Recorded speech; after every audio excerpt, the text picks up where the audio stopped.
A 700-ton crane in eastern Taiwan was no match for Super Typhoon Maggie's gale force winds. The storm made landfall Tuesday afternoon. Screams could be heard as Maggie tore scaffolding down from buildings standing in its way.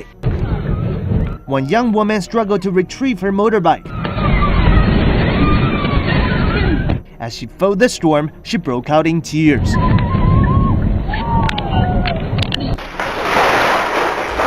The storm toppled houses and ripped rooftops off, forcing people to flee their homes.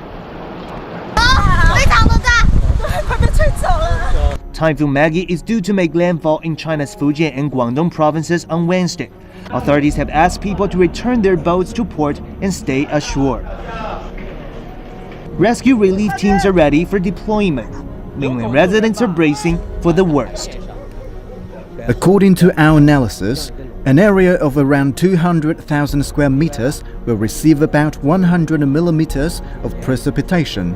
Coastal areas like Fujian and Zhejiang will likely get around 300 millimeters of precipitation. Weather authorities say the storm is following the same route that Super Typhoon Meranti took about 2 weeks ago. Typhoon Meranti was the strongest storm to hit China so far this year. It battered China's coastal towns and left at least 28 people dead. Many in Fujian are still recovering from Typhoon Meranti and fear they aren't prepared for another storm. We have been up overnight and have used the wood boards to strengthen the window, but we're not sure if it is enough for this kind of typhoon. Local weather authorities have issued an alert and asked residents to make precautionary measures and to stay indoors. Experts have also warned tourists who have travel plans for China's upcoming National Day holiday. Typhoons have hit during National Day holiday 3 times in the past 5 years. There's always a large number of travelers over the holiday period, and we'd like to remind tourists to be safe. Chinese authorities have allocated 220 million yuan, that's about $33 million in disaster relief for areas standing in the path of the typhoon. Jia Shaoyi, CCTV. Extreme weather alert. There's severe flooding that right now is slamming the Midwest. And there's a dangerous situation that could get worse today, we're told. Thousands of people now being evacuated from their homes in Cedar Rapids, Iowa. Minnesota and Wisconsin could also see devastating floods. Matt Finn is live in our Chicago bureau with an update on all this. Hi, Matt. Eric, right now, thousands of Iowans have packed their belongings and evacuated and can only hope that their home is spared by the rising flood water. 13 of Iowa's 99 counties under a state of emergency right now. Recent heavy rains causing the Cedar River and streams to engulf communities. The worst of the flooding near Cedar Rapids, where 5,000 homes are under evacuation right now. The Cedar River now expected to crest at 23 feet tomorrow morning. That's 7 feet above the major flood stage and would be the second highest crest in the city's history. Many Iowans say they're getting good at prepping for flooding, but unfortunately, some have already lost the battle to Mother Nature. Probably gonna have to move because we didn't have insurance that covered this type of thing here. I didn't think that it'd be a threat here. There is some relief for folks in Iowa this morning. Modern levees and sandbagging has so far prevented outright disaster, and river levels are not expected to hit the historic 2008 highs, but still, if the river hits 23 feet tomorrow morning, that could spell for widespread devastation. An estimated 400 Iowa National Guard troops are deployed to help right now. Eric? I'm Matt. On tonight into that shooter just as rush hour began in Houston, firing dozens of times at drivers going to work. Police officers rushing to the scene, this woman running after her husband's car. He was shot just after he left home. ABC's Philip Mena is on the scene tonight. Gunfire exploding at dawn in this upscale Houston neighborhood.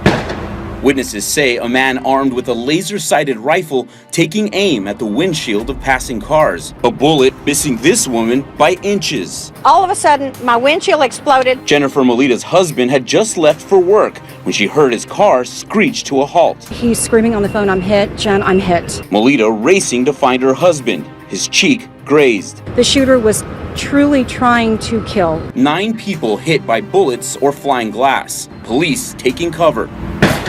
The rampage coming to an end as police shoot the suspect dead.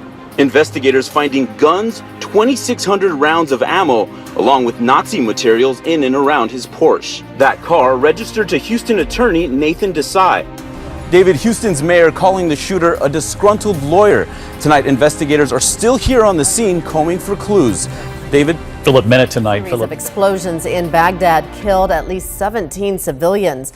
About 50 others are injured. The first attack took place in a commercial area in the eastern part of the city. Authorities say a suicide bomber approached a group of construction workers before detonating a vest full of explosives. Hours later, another suicide bomber killed 6 people and wounded 21 others.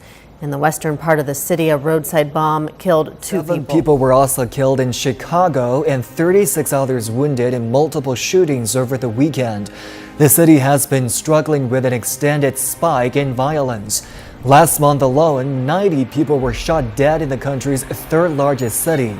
To stem the growing violence, the police department has decided to add nearly 1,000 officers. This will be the city's biggest increase in its force since the 1970s. With a Fox News alert overseas right now, 2 homemade bombs exploding just minutes apart in Germany. Those explosions happening in front of a mosque and also an international center. This happening just south of Berlin. Police believe that those attacks may be connected. No one was hurt.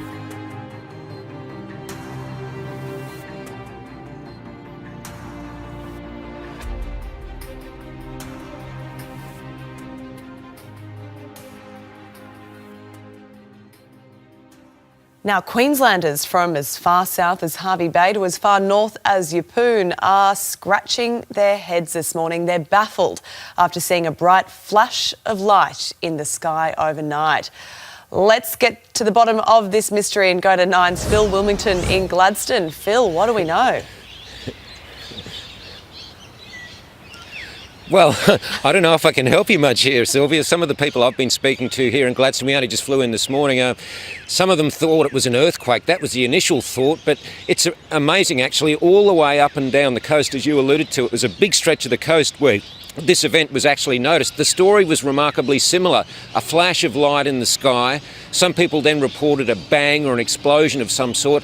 And then the most common theme we've seen or heard is that houses were shaking and there was a real rumble in the ground. Certainly a bus driver I spoke to at the airport this morning, he said he was watching television here in Gladstone last night and he felt his house shake and heard things rumble, so something was definitely going on. Now, Australian scientists have definitely ruled out an earthquake because they did have one of those here, a minor tremor last year. Definitely not an earthquake.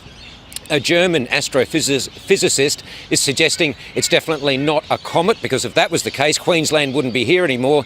He's suggesting it was a meteor, and he's saying something like a rock about a metre across. So down south of here at Tannum Sands, we're told a lot of people witnessed this event, so we're heading down there very shortly. And if we find out some more clues, Sylvia, I'll let you know. Anyone can explain the inexplicable. It is you, Phil Wilmington, I'm sure of that. Thank you very much. A new law in Norway means children as young as 6 years old can choose their gender. Until July, Norway was one of 32 European countries that required people to undergo irreversible sterilization before their gender change would be legally recognized. 10-year-old Anna is one of 9 children who have taken advantage of the new measure. It allows Norwegian children to self-identify as male or female with their parents' consent. In some weeks I'm going to have a new passport, and then it's going to says F, my name is Anna, and yeah, so that's going to be great. I think it's a beautiful thing that Norway finally can recognize her as the girl she actually feels she is. So far, Norway has not refused a single gender application for an adult or child. There's no requirement for surgical or psychological intervention or approval. Legal officials say the process is simple. Applicants just go online and fill out